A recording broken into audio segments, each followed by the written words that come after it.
Nasa 3.4 billion pesos na sewerage treatment facility sa lokal na pamahalaan ng Cagayan layong itayo ng DPWH. Makakatulong ito para sa tubo, pumping station at iba pang kagamitan na kumukolekta ng wastewater mula sa iba't ibang pinagmumulan nito. Tunghayan ang balita mula kay Kay Perez.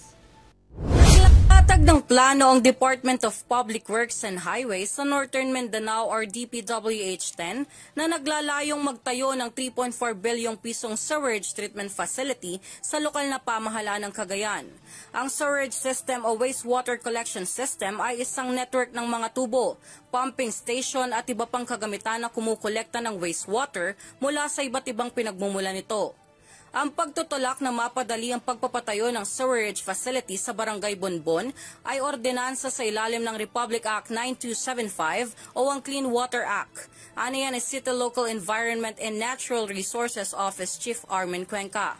Kinakailangan ng masusing pag-aaral at pagpaplano ng iminungkahing proyekto ng DPWH-10. Ang pagpapatayo ng pasilidad ay tinatayang aabuti ng 15 hanggang 16 na taon.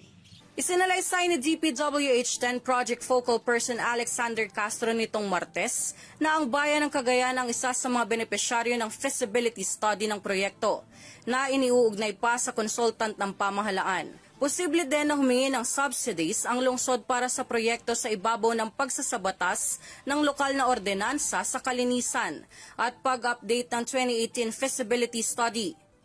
Para sa EuroTV News, ako si Kay Perez, sumasaludo sa bawat Pilipino.